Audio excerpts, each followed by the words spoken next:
Raya was a journalist who loved her job. She enjoyed meeting new people, asking them questions, and writing stories that captured their essence. She was always curious, attentive, and empathetic. She had a knack for listening with intention and making people feel comfortable and understood. One day, she was assigned to interview a famous author, Arjun, who had just published his latest novel.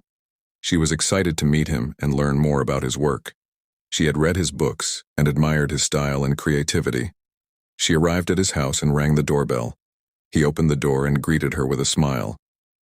"Hello, you must be Riya. I'm Arjun. Come in, please." He led her to his living room, where he offered her a seat and a cup of tea. "Thank you for agreeing to this interview," Riya said. "I'm a big fan of your books." "Thank you for your interest," Arjun said. "I'm happy to talk to you."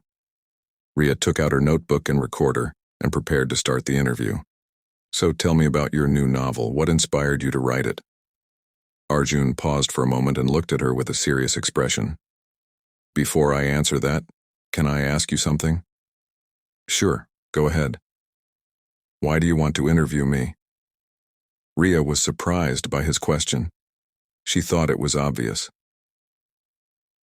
"Well, because you are a famous author, and your books are very popular and well received. And because I'm curious about your creative process and your thoughts on various topics." Arjun nodded slowly. "I see. And do you really care about what I have to say? Or are you just doing this for your job?" Riya felt a bit offended by his question. She wondered if he was trying to test her or challenge her. "Of course I care," she said. "I'm not just doing this for my job. I'm doing this because I love stories, and I want to share them with others." Arjun smiled slightly. "Okay. I believe you. But do you know why I asked you that?" "No, why?" "Because I've been interviewed by many journalists before, and most of them don't really listen to me. They just ask me the same questions over and over again. They don't pay attention to what I say or how I feel. They just wait for their turn to speak or write their own opinions. They don't listen with intention." Riya felt a pang of guilt as she realized that he was right. She had asked him the same question that many others had asked him before. She had not shown any originality or creativity in her approach.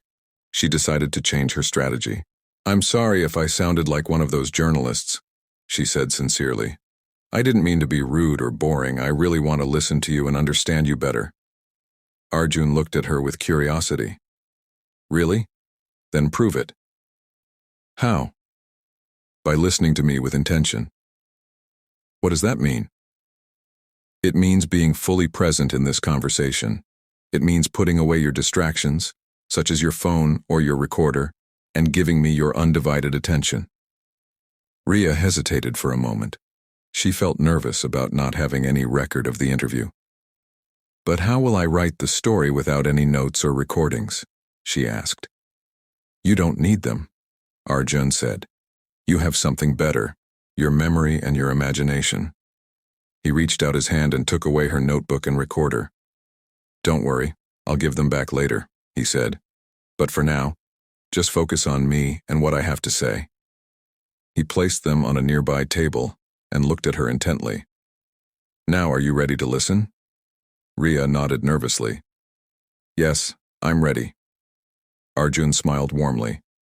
"Good. Then let's begin." He started to tell her about his new novel, but not in the way she expected.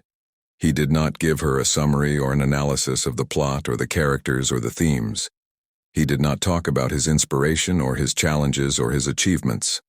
Instead, he told her a story within a story. He told her about his childhood, his dreams, his fears, his joys, his sorrows. He told her about his family, his friends, his lovers, his enemies. He told her about his travels, his adventures, his discoveries, his failures. He told her about his life. And as he spoke, he revealed how his life had influenced his writing, how every character he created was a reflection of himself or someone he knew, how every scene he wrote was a memory or a fantasy, how every theme he explored was a question or a dilemma.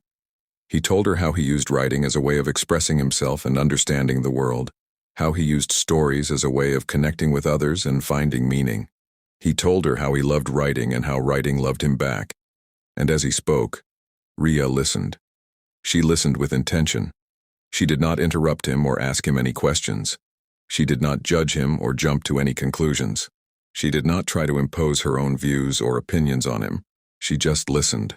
She listened with curiosity and empathy. She listened with respect and interest.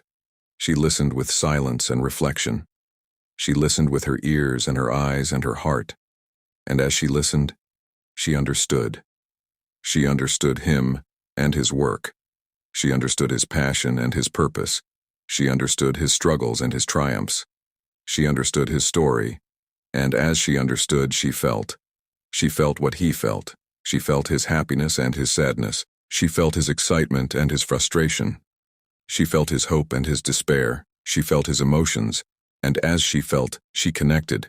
She connected with him and his story. She connected with his characters and their journeys. She connected with his themes and their messages. She connected with his vision, and as she connected, she was transformed. She was transformed by him and his story. She was transformed by the power of listening with intention. She was transformed by the magic of storytelling. She was transformed into a listener. When Arjun finished speaking, he looked at Ria and smiled. "Thank you for listening," he said softly. Ria smiled back at him. "Thank you for sharing," she said sincerely. They looked at each other for a moment, feeling a bond that words could not describe. Then Arjun reached out his hand and gave her back her notebook and recorder. "Here you go," he said. "You can have them back now." Ria took them from him and thanked him again. "So, do you have enough material for your story?" he asked. Ria nodded confidently. "Yes, I do." "Good. I'm glad to hear that." They stood up and walked to the door. Arjun opened it for her and said goodbye. "It was a pleasure meeting you," he said. "I hope to see you again soon." Ria nodded and smiled. "It was a pleasure meeting you too," she said, "and I hope to read your next book soon." They hugged briefly and parted ways. Ria walked to her car, feeling happy and inspired. She had just had the best interview of her life. She had learned so much from Arjun and his story. She had experienced something amazing and unforgettable. She had listened with intention, and she couldn't wait to write her story.